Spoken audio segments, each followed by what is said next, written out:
नमस्कार दोस्तों, स्वागत है आपका न्यूज़ हंट में। दोस्तों, कुछ दिन पहले भारत का एक मिग-21 लड़ाकू विमान क्रैश हो गया था और उसमें भारत के जो पायलट थे वो भी शहीद हो गए थे।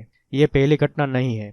मिग-21 बहुत ही ज़्यादा पुराने हो चुका है और भारत ही नहीं दुनिया भर में इसे एक उड़ता हुआ ताबूत नाम दे दिया गया है। ये इतना ज़्यादा क्रैश होता है लेकिन फिर भी भारत की वायुसेना और भारत सरकार इसे रिटायर करने को तैयार नहीं। कुछ लोग कहते हैं कि सब कुछ सिस्टम से होता है।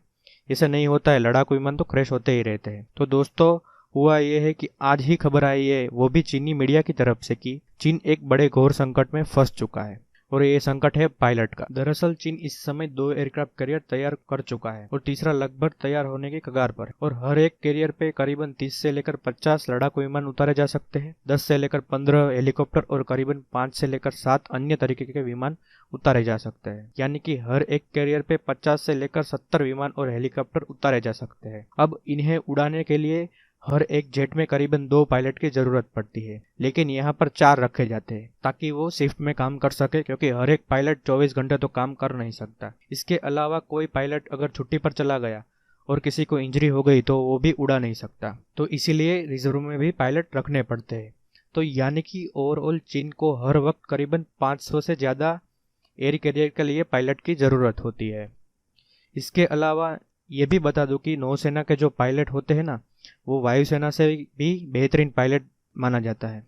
इसके कारण है कि एयरक्राफ्ट कैरियर बहुत ही ज़्यादा छोटा होता है और मात्र कुछ मीटर का ही उसका रनवे होता है।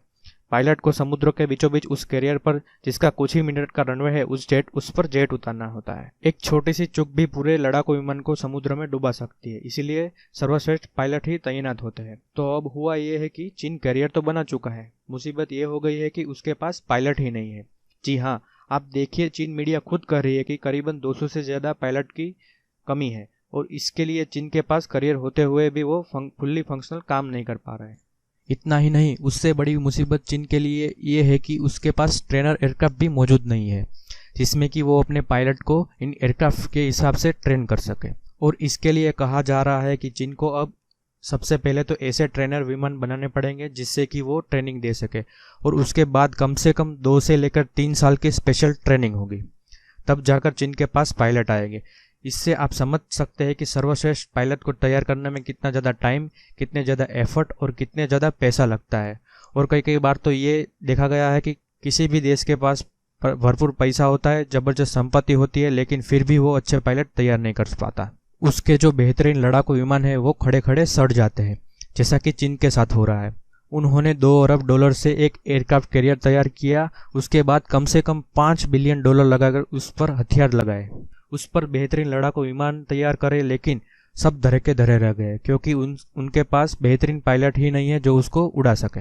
हैरानी की बात तो यह है कि जहां पर चीन पायलट के लिए तरस रहा है, हमारे यहाँ पर पायलट घटिया लड़ाकू विमानों को भी बेहतर तरीके से उड़ाते हैं और कई बार इसी चक्कर में शहीद भी हो जाते हैं।